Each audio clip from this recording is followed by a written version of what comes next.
Saat gaji suami lebih kecil, apa sih yang harus istri lakukan? Bukan mengeluh atau tidak bersyukur, namun terus terang aja, istri kadang saat melihat story teman ibu rumah tangga sosialita bercaption belanja tas branded mahal idaman dengan uang suami, atau bisa membelikan mainan anak yang canggih, beli sepeda seharga 2 digit, jajan di luar tiap weekend yang katanya sih family time, kemudian dibagikan melalui akun media sosialnya terkadang bikin kepingin ya. Iri, ya mungkin aja sih. Sebagai perempuan yang ikut bekerja demi keluarga, kadang terbesit, wah enak sekali ya, kapan ya bisa kayak gitu?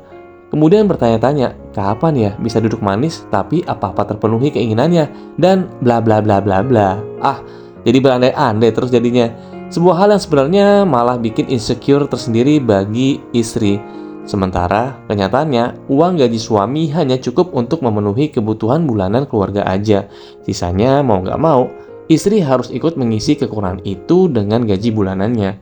Tentunya bukan hal yang perlu didramatisir juga sih, karena seharusnya bersyukur kebutuhan keluarga tuh ya masih bisa terpenuhi.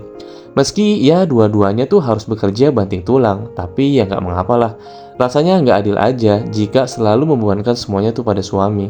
Meski demikian, memang terkadang hasrat manusiawi membanding-bandingkan tentu aja mencuat. Padahal hal seperti itu tidak baik loh untuk rumah tangga.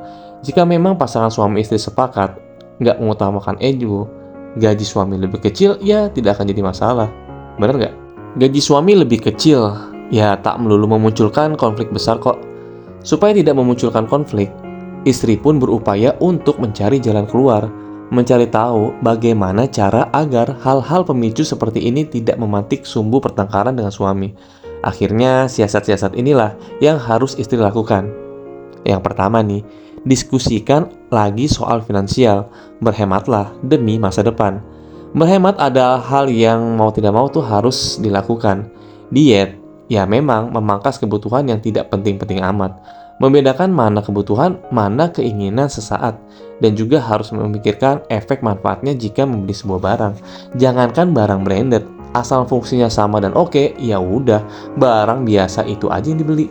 Setiap akhir bulan juga mencatat kebutuhan yang pada bulan sebelumnya sisa atau tidak begitu diperlukan. Lalu, sisa pos itu ditaruh di pos cadangan. Seandainya pos cadangan itu tidak terpakai, barulah ditabung atau sepertiganya digunakan untuk hiburan tipis-tipis lah. Voucher dan promo juga harus suami istri buru nih. Sabun dan pewangi, pakaian juga tidak harus merek tertentu. Pokoknya cari yang sedang harga promo aja. Uang hematnya tersebut lumayan kan, bisa dipakai untuk tambahan jajan anak atau reward untuk diri sendiri misalnya. Nah, untuk belanja sayur mingguan juga sebisa mungkin tidak tersisa. Khawatir karena makanan yang sisa akan terbuang sia-sia.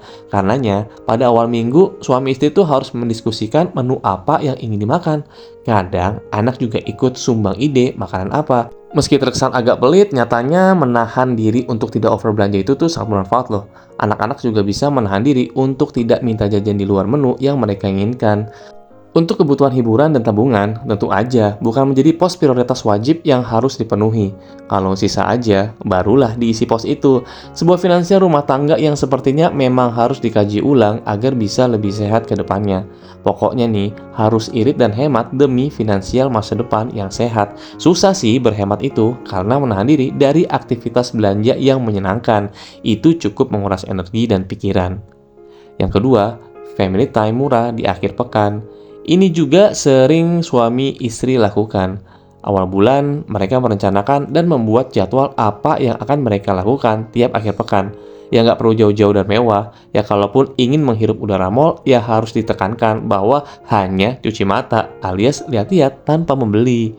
Nah, beritahu juga sama anak soal ini agar tidak merengek-rengek minta mainan atau jajanan lainnya yang ujung-ujungnya malah bikin malu. Anak juga bisa diajak untuk berkebun, bersepeda, memancing, dan petualangan mengenal alam sekitar. Game membuat peta tetangga sekitar sambil mengenal nama tetangga misalnya tentu akan sangat bermanfaat. Atau membaca buku sambil mempraktekannya, sangat interaktif loh. Membuat karya-karya DIY, do it yourself, juga ide yang menarik. Memasak dan membuat kue bersama juga oke sih, atau menonton film dan berkaraoke bersama di rumah juga bisa dilakukan. Yang ketiga, sama-sama mencari penghasilan tambahan. Ini juga harus disepakati oleh suami istri untuk mencari tambahan penghasilan online. Misalnya nih, kebetulan suami suka menggambar dan editing. Dan istrinya suka menulis dan kebetulan ada kemampuan bahasa asing. Meski belum terlalu menghasilkan, mereka optimis juga suatu saat nanti akan berhasil sehingga bisa mengisi pos tabungan mereka. Kesepakatan lain adalah mengerjakannya pada saat anak sudah tidur. Jadi anak juga tidak terbiasa melihat orang tuanya bermain gadget, sebuah hal yang paling suami istri itu hindari saat berkumpul keluarga.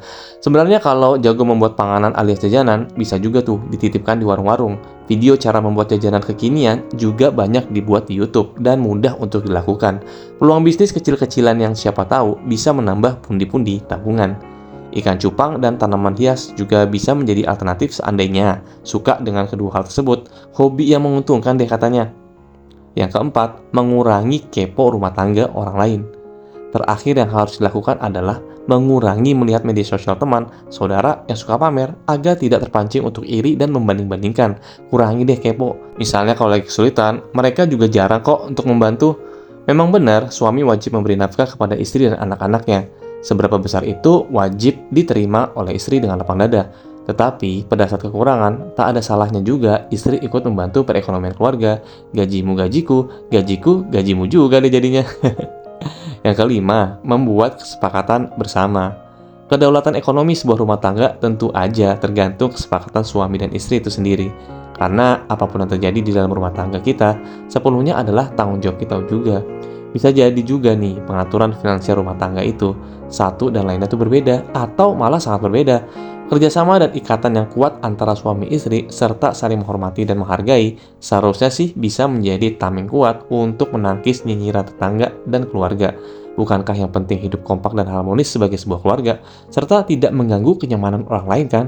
Urusan uang bisa diatur lah. Well guys, semoga video ini bermanfaat ya. Jangan lupa like dan subscribe. See you on the next video. Goodbye for now. Bye-bye.